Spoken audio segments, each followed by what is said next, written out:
Oi, gente, tudo bem? Nós estamos aqui para mais uma aula de Escola Bíblica Dominical e hoje nós vamos estar falando sobre um tema muito importante. Nós vamos falar sobre a humildade baseada no exemplo de Cristo Jesus. A cena que está aí no fundo é quando Jesus lavou os pés dos seus discípulos. Uma cena icônica e muito importante, porque essa posição de lavar os pés dos viajantes que andavam por aquelas estradas empoeiradas, ela era destinada para o servo mais baixo na hierarquia da casa. Mas Jesus, o Mestre, o Filho de Deus, deu o exemplo lavando os pés dos seus discípulos e disse: se eu, que sou o seu mestre, vocês estão certos, eu sou o seu mestre, faço isso, vocês também devem servir uns aos outros. Então hoje a gente vai estudar sobre a humildade baseada no exemplo de Cristo. E para isso eu quero que você leia aí na sua casa, dê uma pausa nesse vídeo e leia o texto de Filipenses 2, 1 a 11. Nós vamos estar trazendo alguns pontos baseados nesse texto. Então leia aí na sua casa, dá uma pausa para você estudar com a gente. Vamos lá então. Por que falar sobre esse tema é tão importante? No mundo em que a gente vive hoje, as pessoas estão muito centradas em si mesmas. Todo mundo está andando como se tivesse um espelho na sua frente. E as pessoas só olham para si, só se preocupam com os seus sentimentos, com os seus problemas, com os seus sonhos, com os seus objetivos. E tudo se resume ao eu. Eu sei, eu quero, eu mando, eu preciso. Eu estou no centro do universo, exaltado seja eu. Tudo se resume a isso. Isso tem um nome, se chama individualismo. Isso é uma coisa que fere totalmente os princípios da palavra de Deus. E quando a gente caminha dessa maneira, se preocupando só com o nosso próprio umbigo, as nossas relações, as nossas interações, elas começam a ficar prejudicadas e elas se tornam cada vez mais superficiais e aí vai afetando diretamente a qualidade dos nossos relacionamentos.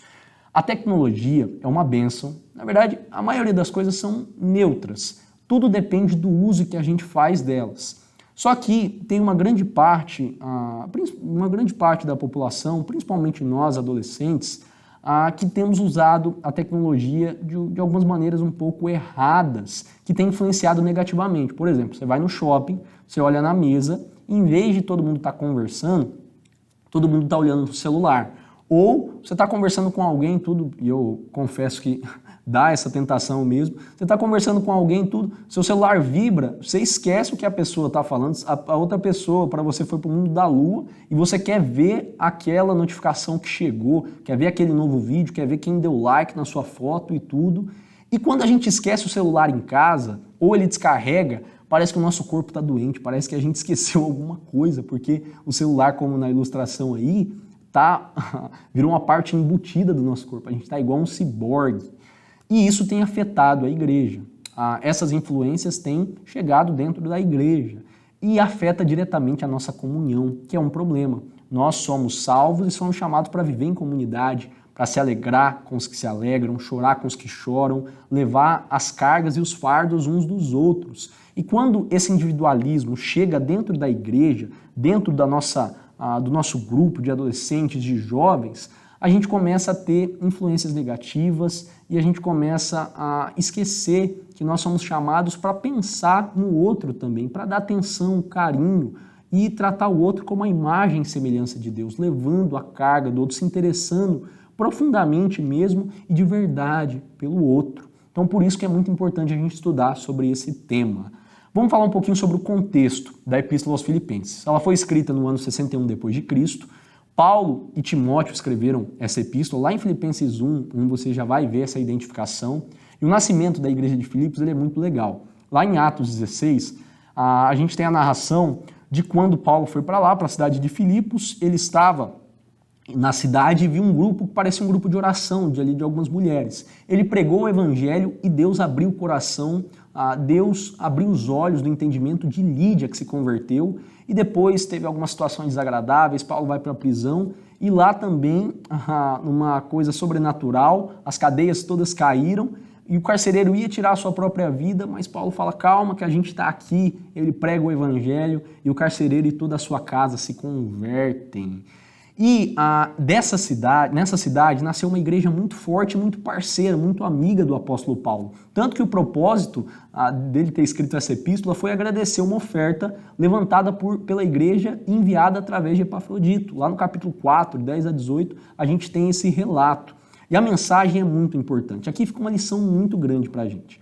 Paulo escreveu essa epístola da prisão. E mesmo assim, a palavra alegria e os seus sinônimos, elas aparecem mais de 10 vezes na epístola, mostrando que a nossa alegria, ela é posicional. Quando a gente está em Cristo, quando a gente recebe o perdão dos nossos pecados, não tem mais nenhuma condenação sobre nós, quando a gente sabe que tem livre acesso a Deus e que Ele é o Pai perfeito e cuida de nós, as circunstâncias, elas não exercem tanta influência assim sobre as nossas vidas. É claro que as circunstâncias vão sim afetar os seus sentimentos, mas elas não te deixam paralisado, amedrontado, porque a sua paz, a sua alegria depende primeiro de quem você é em Cristo Jesus, a sua identidade em Cristo. Então Paulo, mesmo numa circunstância adversa, ele está alegre, ele diz, alegrem-se no Senhor, outra vez vos digo, alegrem-se no Senhor. E a gente que está aqui, vivendo com todo esse conforto, com a liberdade religiosa que a gente tem no nosso país e tudo, a gente tem todos os motivos para se alegrar. Se Paulo, na prisão, estava alegre pela posição dele em Cristo Jesus, a gente também tem que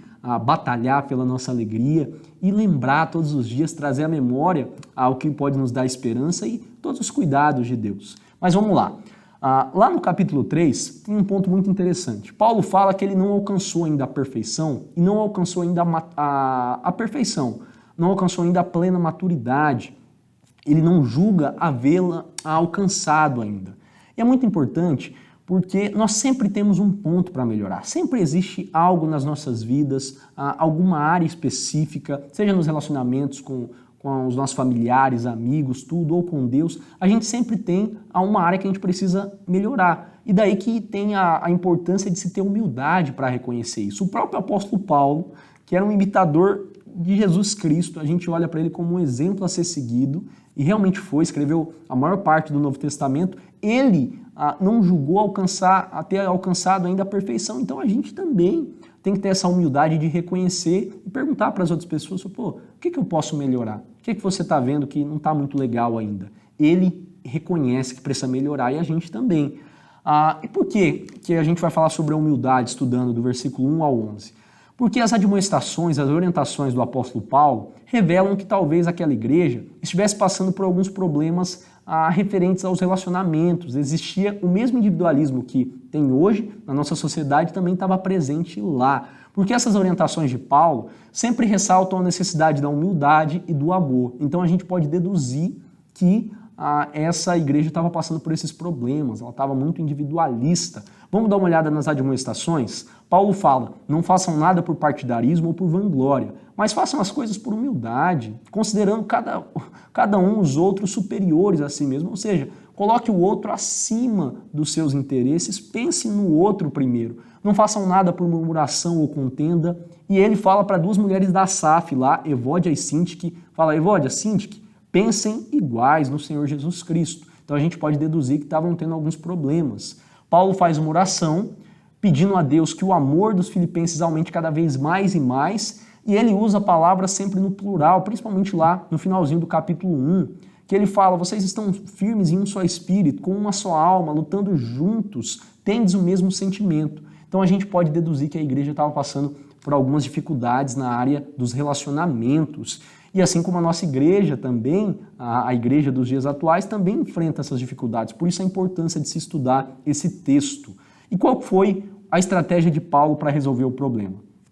O que Paulo falou à igreja para resolver esse problema de individualismo, de egoísmo? Paulo relembra os filipenses do exemplo de Cristo Jesus, da encarnação e da morte de Cristo Jesus. E aqui fica outra lição fantástica para a gente. Jesus é o nosso modelo. Jesus é quem nós devemos imitar. Paulo diz, sede meus imitadores assim como eu sou de Cristo. Então, leia, devore os evangelhos, Mateus, Marcos, Lucas e João, e olhe como Cristo age, como ele fala com as pessoas, quais são as prioridades de Cristo, como ele administrava o tempo, como ele tratava o seu semelhante, quais eram as suas palavras. Então, observe o exemplo de Cristo e busque imitar, porque Cristo é o nosso exemplo. Então, vamos lá, pensar um pouquinho sobre a humildade de Cristo. Vamos lá, vamos fazer uma exposição bem rápida do texto. No versículo 1, Paulo faz um apelo sincero. Ele fala, cara, pela vida de unidade de vocês, pela autoridade de Cristo, pelas consolações e empatia, pelo relacionamento que o cristão tem com o Espírito Santo, pensem de maneira igual. Por quê?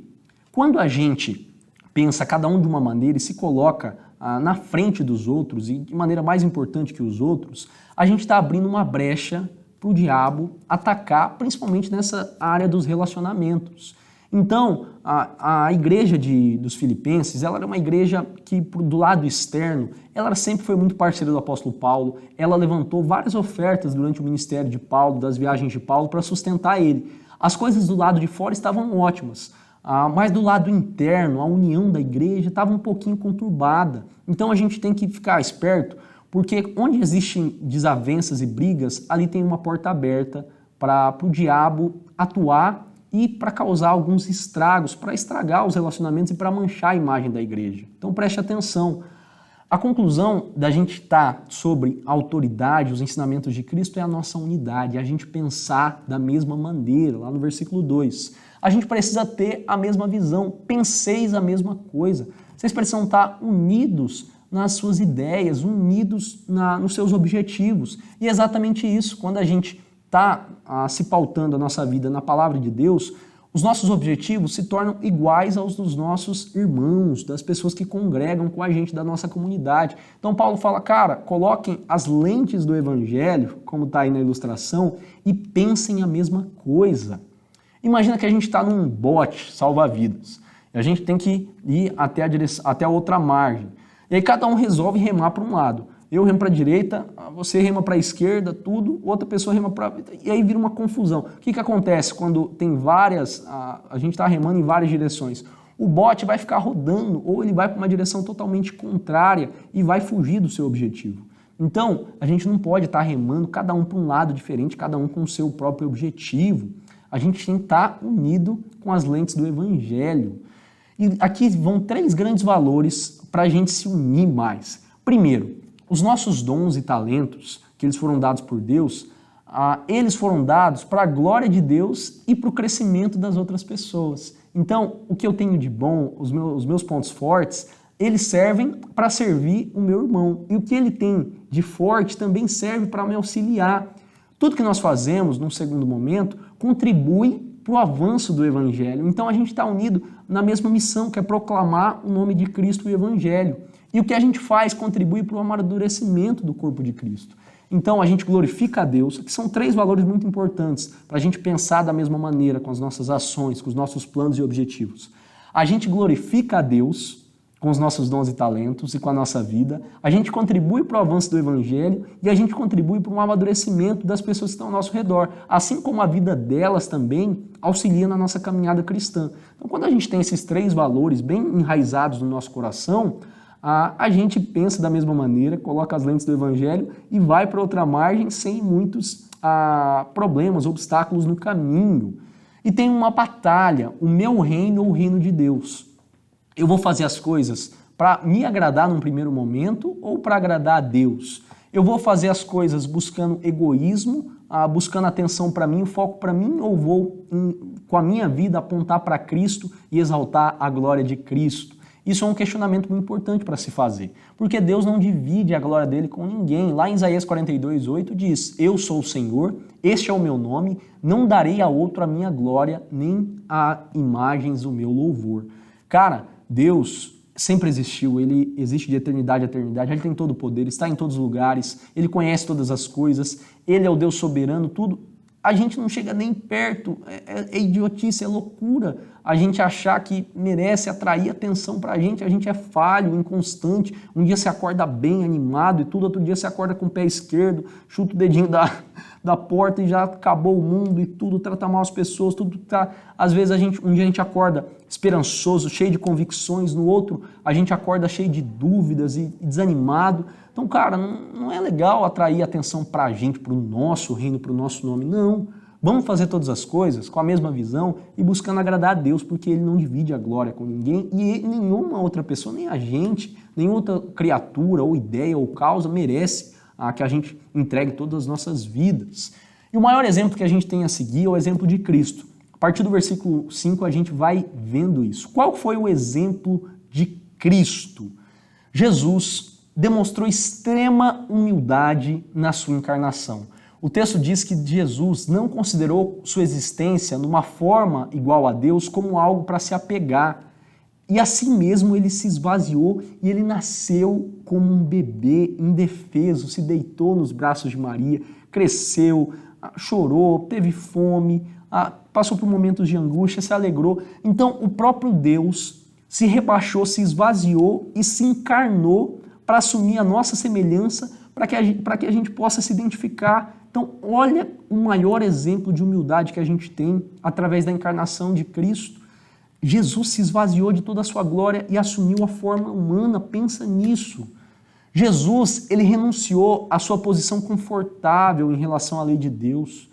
Jesus, ele pegou o nosso fardo, pegou toda a nossa desobediência, toda a nossa culpa, todo o nosso escrito de dívida e ele tomou sobre si. 2 Coríntios 5, 21 diz que aquele que não conheceu o pecado, ele o fez pecado por nós, para que nele fôssemos feitos justiça de Deus. Então, olha aí, Jesus não tinha nenhuma culpa, nenhum fardo pesava sobre ele, mas mesmo assim, ele tomou o cálice da ira de Deus. Olha que exemplo de humildade e de renúncia. Jesus renunciou à sua riqueza. O Filho do Homem não tem onde reclinar a cabeça. Jesus é dono de todas as coisas, mas mesmo assim, ele sempre estava à procura de um barco para pregar para a multidão na praia. Ele sempre procurou uma sala ali para passar, para celebrar a ceia, para passar a noite ali, passar um tempo. E até o túmulo de Jesus foi emprestado. Ele renunciou toda a sua riqueza para ser alguém humilde. E ele renunciou à sua glória celestial. Jesus estava exaltado entre os querubins e os serafins, tudo sendo glorificado e tudo louvado. E ele veio a esse mundo, o Deus encarnado, que teve extrema humildade ao se encarnar, para ser humilhado e ser rejeitado, desprezado pelos seus. Olha que exemplo de humildade. Jesus renunciou à sua vontade. No jardim do Getsemane ele diz, Pai, se possível, afasta de mim esse cálice, mas seja feita a tua vontade. Então ele colocou as nossas vidas em primeiro lugar e ele não pensou na vontade dele. Olha que fantástico isso. Olha que exemplo de humildade. E a humildade na crucificação. A maior prova de amor e de humildade foi o próprio Filho de Deus, rejeitado pelos seus.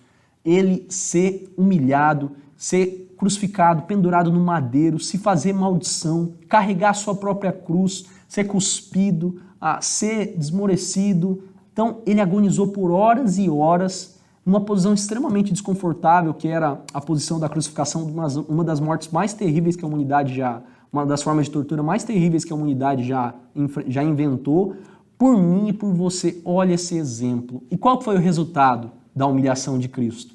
Deus exaltou Jesus por sua humildade, Deus exaltou Jesus pelo seu sacrifício e hoje ele está sentado no trono de Deus e nenhum outro nome é tão importante, tão precioso, tão maravilhoso quanto o nome de Cristo. Então, é uma lógica totalmente diferente da lógica do mundo, do sistema. Enquanto as pessoas falam que você tem que se exaltar, que você tem que se colocar para cima, tudo a palavra de Deus diz que quem se exaltar será humilhado. E quem se considerar humilde, tranquilo, colocando os outros em primeiro lugar, vai ser exaltado. Porque quem quiser salvar a sua vida deve abandonar esses padrões desse mundo. Mas ser considerado um doido, um louco, andar na contramão para aí sim achar a sua vida. E Jesus vai dizer, não é assim entre vós. Pelo contrário, quem quiser tornar-se grande entre vós, esse tem que servir, esse tem que ser o primeiro a ser o servo. Então pense nisso. E cara, convenhamos, quando a gente está perto de alguém que presta atenção na gente, que olha nos nossos olhos, que pergunta realmente com interesse, com amor, como foi o nosso dia, como estão as coisas, como estão os estudos, como está a nossa família, é uma maravilha. A gente gosta de estar perto de pessoas assim, porque a gente sabe que elas realmente se preocupam com a gente. É igual você receber uma mensagem, bom dia, tá tudo certo com você, tá tudo bem com você, eu orei por você. Isso, a gente estima essas pessoas, porque a humildade, ela gera isso. E a gente segue o exemplo de Cristo. Então aí, Jesus, ele tinha a forma de Deus, ele não julgou como usurpação, ele assumiu a forma de homem, assumiu a forma de servo, ele morreu na cruz e aí Deus exaltou ele sobremaneira e deu um nome que está acima de todo nome. Olha o exemplo de humildade em Cristo Jesus. Caminhando para o final, vamos trazer algumas aplicações, alguns insights, algumas ideias para a gente. Primeiro, a gente precisa olhar mais para a nossa igreja, para os nossos relacionamentos, para as nossas amizades, para a nossa família. Às vezes, assim como a igreja de Filipos, a nossa parte externa ela tá boa. A igreja de Filipos era uma igreja missionária que ajudava, contribuía com o apóstolo Paulo. A sala de estar estava arrumada, mas a cozinha tinha um monte de louça lá, estava tudo bagunçado, tudo. A casa estava a cozinha estava desarrumada, o mau cheiro estava chegando na sala já. Então a gente tem que olhar primeiro para a nossa vida, olhar para a nossa família. Será que eu estou dando atenção, eu estou me preocupando realmente com os meus pais, com o meu irmão, com a minha irmã? Depois olha para as suas amizades. Será que eu realmente estou colocando os meus amigos e pensando neles, tendo um interesse sincero na minha igreja? Será que eu não estou me colocando no centro de tudo? Porque às vezes a gente, principalmente por conta das redes sociais, a gente coloca uma máscara e passa para as outras pessoas que a sala de estar está arrumada, que está tudo bem, mas na verdade tem muita desunião. Então a gente precisa de sinceridade e coragem para enfrentar isso. Ter humildade, que a gente não alcançou ainda a perfeição, e melhorar nessas áreas. Então, para pensar um pouquinho, o que você pode fazer? Que atitudes práticas que revelam a humildade que pode melhorar o seu relacionamento? Um exemplo para você. Por que quando você estiver à mesa, comendo uma refeição, tudo com seus pais, com seus amigos, você evita usar o celular e tudo? Porque quando você não estiver conversando com alguém, desliga a internet pessoalmente, olha nos olhos dessa pessoa. Se for importante, a pessoa te liga. Então, essas pequenas atitudes vão ajudar bastante. Você pode pensar em formas. Segundo, trave uma batalha diária contra o seu orgulho e contra as suas ambições. O nosso coração ele é orgulhoso, ele é corrupto. Então, ele sempre vai buscar nos colocar no centro de tudo.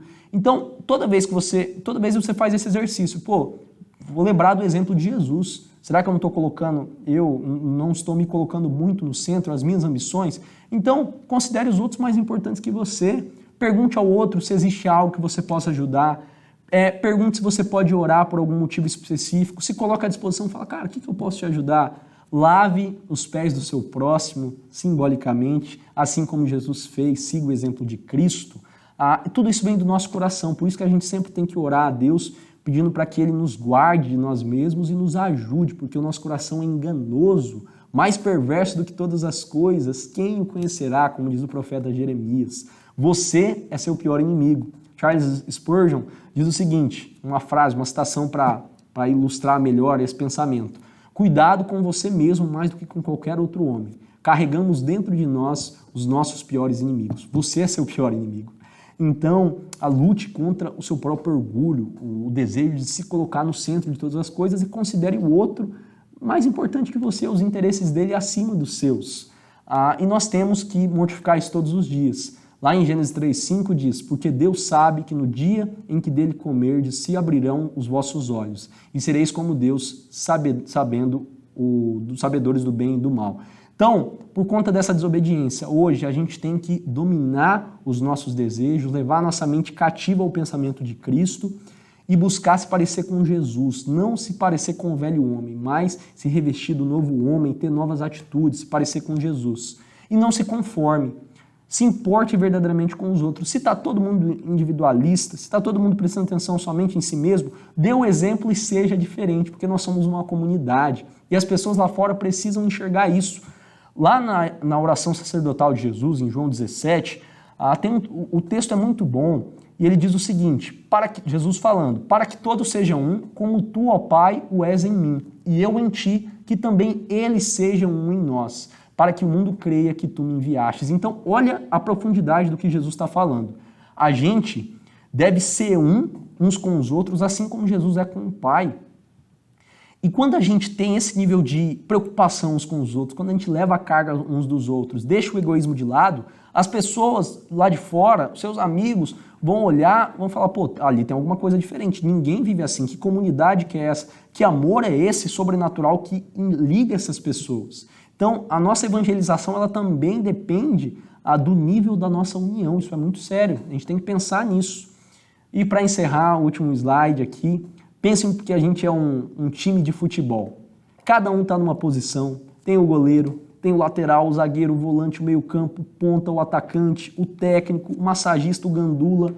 Um time, ele não é feito de um jogador, ele não é feito de apenas 3 jogadores, não. Ele é feito de toda a equipe, cada um com seu dom e talento, mas todos eles têm o mesmo objetivo. Todos eles querem ganhar jogos, fazerem gols e levantarem o troféu. Se eles têm esse nível de união e de comprometimento por um troféu que daqui a 80 anos vai estar todo enferrujado, tudo, é uma coisa perecível, a gente tem que se esforçar muito mais como um time, porque nós lutamos, nós estamos correndo para alcançar a coroa que não vai enferrujar. Nós estamos correndo em direção à vida eterna, um time unidos para marcar vários gols, que aqui nessa ilustração é levar várias almas a conhecer o nome de Cristo e ganhar o grande campeonato das nossas vidas, que é chegar à eternidade junto com todos os nossos irmãos, as pessoas que confiam em Jesus como Senhor e Salvador. Então todo mundo está unido, visando a glória de Deus,